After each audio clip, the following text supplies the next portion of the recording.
Pues hemos leído en Primera de Tesalonicenses, en el capítulo 5, en los versículos del 15 al 24. Y vamos a reflexionar pues en este texto, en este día, en esta tarde. Primeramente dando muchas gracias a Dios porque Él ha hecho posible que estemos reunidos de nuevo en su templo, en la iglesia, en el lugar donde el día 8 de marzo pues lo dejamos quieto, sin venir por aquí.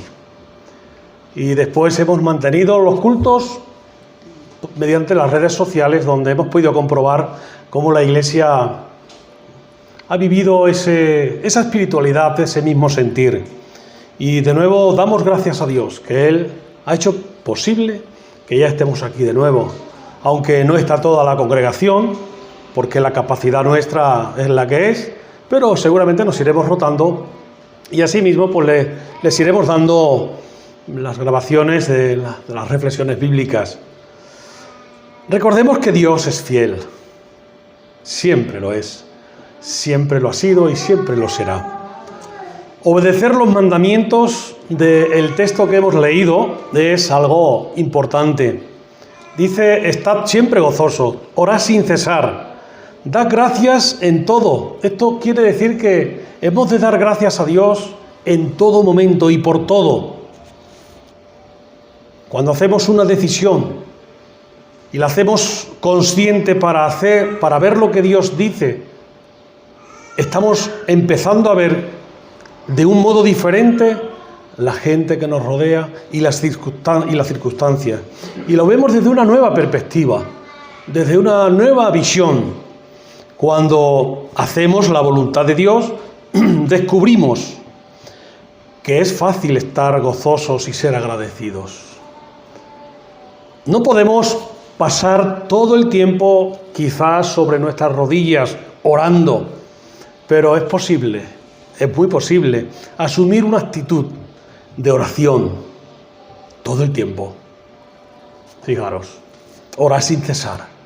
¿Significa que estemos de rodillas? No, significa que tengamos el pensamiento en nuestro Dios.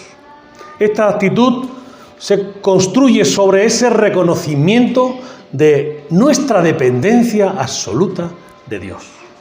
De esa forma podemos estar orando sin cesar, cuando entendemos y construimos una actitud de reconocimiento clara, sincera de nuestro Dios. Entonces tomamos en cuenta que Dios está con nosotros y por tanto está con la determinación clara en nosotros de obedecerle a Él y no a nosotros mismos. Es posible que luego encontremos lo que es natural, ¿no? Es decir, orar con frecuencia, espontáneamente, en oraciones cortas. Pero fijaros que también la Iglesia tiene previsto un día a la semana reunirse para orar.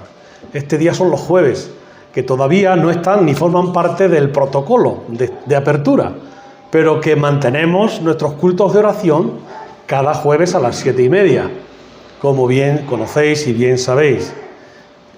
Y seguiremos haciéndolo cada jueves, porque la oración sigue siendo esa fuerza de poder para la Iglesia. También el texto menciona la profecía que básicamente en la iglesia de Tesalónica pues tenían ciertas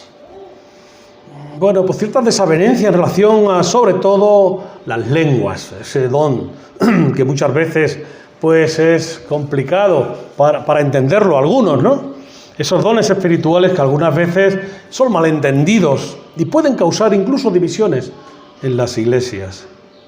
En lugar de procurar resolver los problemas, algunos cristianos, sin embargo, prefieren apagar los dones que hay en ellos. Eso empobrece la iglesia. Cuando tenemos los dones que Dios nos ha dado, que es una virtud, y no los ejercitamos, digo yo, empobrece la iglesia. Empobrece la buena marcha de la iglesia. Y esto no honra a Dios, porque estamos apagando aquello que Dios ha puesto en nosotros.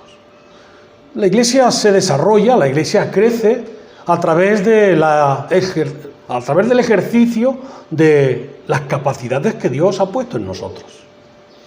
La iglesia, como sabemos, pues tiene unos ministerios que ha previsto para este año. Cierto que este tiempo de pandemia pues nos ha obligado a estar en casa, pero seguro que podríamos o podemos hacer cosas a través de las redes sociales. Simplemente todos nos tenemos que reinventar un poco para hacer posible aquello que Dios ha puesto en nosotros, lo que Dios ha puesto en mí, hacerlo valer, ¿no? Bien es cierto que, bueno, hay dificultades, todos tenemos ciertas dificultades para el tema de las redes sociales, pero no así podemos hacer cosas. Somos advertidos para no menospreciar las profecías, examinarlo todo y confrontar sus palabras, retener lo bueno, dice la enseñanza. Como cristianos no podemos evitar todo lo malo porque vivimos en un mundo pecaminoso. Pero habla el texto del espíritu, alma y cuerpo. Y esto quizá no se refiere en esta ocasión a las diferentes partes de una persona como a todo el ser que es la persona. De manera que el ser que somos, ese ser es el que honra a Dios, no una parte del ser que soy, no mi cuerpo solamente, no mi mente o mi alma, o no mi espíritu, sino todo el ser que soy es el que honra a Dios. Esta expresión es claramente la forma de que el apóstol Pablo nos dice en el texto, y que ahí Dios debe estar involucrado en ese ser que soy, en cada uno de los aspectos de mi vida, de nuestra vida. La iglesia de Tesalónica, como digo, era nueva y sus miembros necesitaban esa ayuda, ese aliento, esta palabra que el apóstol le llevaba, ¿no? Tanto la persecución que enfrentaban como las tentaciones de su propia cultura, pues que era pagana, eran problemas potenciales para estos nuevos cristianos de esta iglesia. Pero el apóstol Pablo les escribió para fortalecer su fe y reforzar su resistencia a aquella persecución y a la tentación que pudieran tener. Asimismo, nosotros también pues tenemos una responsabilidad delante del Señor de ayudar a aquellos nuevos creyentes, aquellos que llegan, aquellos que son recién convertidos y asegurarnos, por lo tanto, que continúen en su fe. De hecho, la Iglesia está ejercitando este ministerio del discipulado, porque tenemos hermanos y hermanas que han decidido, o no están un poco indecisos, de bajar a las aguas del bautismo próximamente, cuando podamos liberarnos un poco más de esta situación. Y eso es bueno, ese es el crecimiento natural de la Iglesia, que hay conversiones y que hay obediencia a Dios en bajar a las aguas del bautismo. Pero también el texto nos habla de diferentes formas para animar a otros. Ese mandato de alentarse mutuamente que se encuentra generalmente en toda la Biblia y que veíamos aquí en el texto, en el capítulo 5. Pablo da varios ejemplos específicos de cómo podemos animar a otros. Pues edificarse, dice, unos a otros, edificándonos, resaltando las cualidades del otro, respetando evidentemente a los líderes de la Iglesia, es decir, tenerlos como en alta estima, reconociendo su labor, viviendo en paz, es decir, buscando esas fórmulas y esas formas de llevarse bien, buscando el consenso, buscando la fraternidad del amor. Eso sí, si hay que amonestar al ocioso, pues habrá que hacerlo buscando siempre ese trabajo en común para involucrarlo, alentándolo y alentando también a los de poco ánimo. Y también, dice la palabra, dice el texto, sosteniendo al débil sobre todo con oración y con palabras de ánimo, siendo pacientes. Esa virtud que pocas veces se manifiesta en nosotros, o de vez en cuando, pues no somos tan pacientes como debiéramos. Tener esa paciencia, esa acción de acero, esa actuación con calma. Rechazando la venganza. La venganza no tiene que ser, no. La venganza no debe ser. Ahora, eso sí, estar gozosos. A pesar de las circunstancias, Dios nos llama a estar gozosos en ese orar sin cesar, dando gracias a Dios por todo y no apagando el espíritu. Pero vemos que hay, además en el texto, unas exigencias. hay unas exigencias, hay como 3 imperativos que nos presentan como no apaguéis al Espíritu. No apaguéis al Espíritu, dice. No menospreciéis las profecías.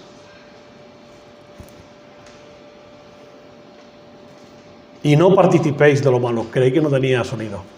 No participéis de lo malo. Por tanto, hay 3 noes aquí, que rápidamente las vamos a ver. Estos son exigencias. No hagáis esto. Y esa exigencia va a ser la que vamos a honrar a Dios por ella, con ella. La exigencia de no apagar al Espíritu. Es posible minimizar la acción del Espíritu Santo en nuestras vidas cuando no desarrollamos el consejo de Dios para nosotros. Asimismo, el apóstol le habla a Timoteo en 2 de Timoteo y le dice: te aconsejo que avives el fuego del don de Dios que está en ti. Pero se lo dice a Timoteo y nos lo dice a nosotros, a cada uno de nosotros y a la iglesia, a toda la iglesia. Te aconsejo, dice el Señor, dice el apóstol, que avives el fuego del don que hay, don o dones, que pongas en marcha y desarrolles esa capacidad. Y hay que reconocer y conocer claramente las Escrituras para que el Espíritu de Dios nos hable. Hay que entender la Escritura, la palabra de Dios, para que el Espíritu de Dios obre en nosotros, trabaje en nosotros. Y hay que obedecer la palabra de Dios para no impedir la acción del Espíritu Santo en nuestra vida, para no apagarlo. Porque dice el texto en el capítulo 4 de Primera de Tesalonicenses, es que el que desecha esto no desecha a hombres sino a Dios. Así que tenemos voluntariamente que someternos a la dirección del Espíritu Santo en nuestras vidas. Someteos a Dios, nos recuerda el apóstol Santiago en el capítulo 4. Someteos a Dios. Cuando esta primera parte del texto, en el versículo 7, dice: y resistid al diablo y huirá de vosotros. La primera parte es someter a Dios. Cuando nos sometemos a Dios y estamos en su obediencia, ciertamente vamos a tener resistencia al diablo, a Satanás. Aquellas provocaciones serán minimizadas por la obediencia y el sometimiento a Dios. Dice: y huirá de nosotros el diablo cuando lo resistimos. Y la única forma de resistir al diablo es sometiéndonos a la obediencia de Dios. Y esto exige de nosotros humildad y no resistencia a esa dirección del Espíritu que está en nosotros. Y por tanto la humildad al Espíritu surge de ese convencimiento de la necesidad de obedecerlo, como decía antes. ¿Qué hubiera pasado si estos hombres, estos grandes hombres de la historia de Dios, no hubieran obedecido, hubieran negado todo? No tendríamos quizá el canon bíblico, no tendríamos la palabra de Dios. Sin embargo, ellos obedecieron, ellos fueron nobles en ese sentido. Y hay otra exigencia de no menospreciar las profecías, que ya hemos visto al principio. Es decir, debemos escudriñar la Biblia, la palabra de Dios. Esto es el llamado. Porque a nosotros, a vosotros, dice, os parece que en ellas tenéis la vida eterna. En la palabra de Dios encontramos la solución a todos y cada uno de nuestros problemas, aunque nos parezca que no es así. Sin embargo, sí es así. En la Biblia, en la palabra de Dios, hay respuesta a todas y cada una de nuestras preguntas. Y por tanto, somos llamados a retener esa buena doctrina recibida para poner en práctica, retener lo bueno, dice. Retened lo bueno, eso que habéis aprendido. Hermanos, estad firmes y retened la doctrina que habéis aprendido. Eso le dice el apóstol Pablo a la iglesia de Tesalónica. Eso que habéis aprendido ya, retenerlo y ponerlo en práctica, persistiendo en poner en práctica lo aprendido que ya os he dicho por carta tantas veces, o algunas veces. Y a Timoteo también le dice: persiste tú en lo que has aprendido. O sea, hay siempre este consejo de parte de Dios y en su palabra de persistir en lo que hemos aprendido y en ponerlo en práctica, porque toda la escritura en la Biblia proviene de ese Dios todopoderoso. Así que es la palabra de Dios y es toda inspirada por Dios y es útil, dice, para enseñar, para redarguir, para corregir, para instruir en justicia, a fin de que el hombre de Dios sea perfecto, enteramente preparado para toda buena obra. Y otra exigencia: no participes de lo malo. Este pasaje, como vemos, hay 3 exigencias que están relacionadas y que esto honra a Dios cuando lo vivimos, cuando lo ejercitamos en nosotros. No te dejes vencer por lo malo, no seas vencido de lo malo, sino vence con el bien el mal. Sigue lo bueno, son consejos de parte de Dios. Absteneos de toda especie de mal. Santo e irreprensible, que es el Hijo, la hija de Dios. Tenemos que vivir esa vida de santidad. Y así nuestras decisiones pueden santificar y pueden honrar el nombre de Dios.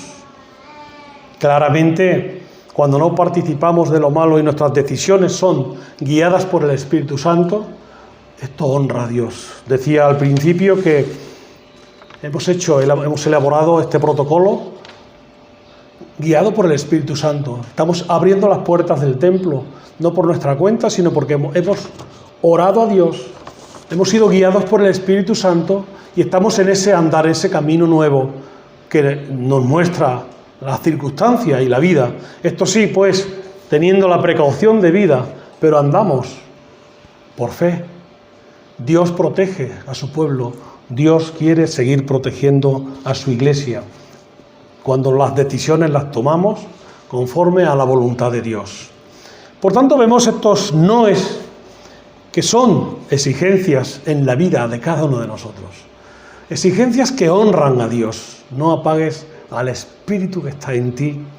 No menosprecies la palabra de Dios y no participes de lo malo. Por tanto, vemos que esto es como debemos estar y como debemos vivir cada uno de nosotros. La enseñanza de la palabra de Dios siempre es para nosotros una atracción. Siempre es algo que viene a nosotros con frescura y que abre en nosotros entendimiento y llega a nuestro corazón y nos hace sentir que hemos de obedecerla, que hemos de vivirla.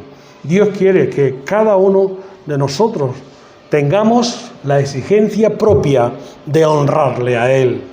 Esa exigencia particular, también familiar y también comunidad como iglesia.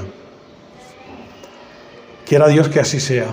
Quiera Dios que cada uno de nosotros podamos honrar a Dios en todo lo que pensamos, en todo lo que hacemos y en todo lo que decimos. Así que Dios nos bendiga. A ser así. Tengamos una oración para terminar. Vamos a orar. Padre Celestial, te damos muchas gracias por tu mensaje, te damos gracias por tu palabra. Señor, nos hace sentir que en algún caso quizá te hemos fallado y por eso pedimos perdón, pero queremos seguir honrándote a ti, Señor. Queremos seguir viendo el poder tuyo en nuestra vida y sintiendo la guía del Espíritu Santo en cada momento. Y asimismo, para cada uno de nosotros, para cada familia y para tu iglesia, en este tiempo quizá de dificultad, pero que estamos cogidos de tu mano, guiados por tu Espíritu, haciendo aquello que tú quieres que hagamos. Bendice tu iglesia, bendice cada familia, bendice cada hijo, cada hija tuya. Oh Señor, y ahora despídenos con tu paz y con tu bendición. Que la gracia de nuestro Señor Jesucristo, el amor de Dios nuestro Padre y la comunión del Espíritu Santo sean con todos y cada uno de nosotros, ahora y siempre. Amén. Pues que Dios nos bendiga, que seáis muy felices y que el domingo que viene volvemos a estar juntos aquí otra vez de nuevo.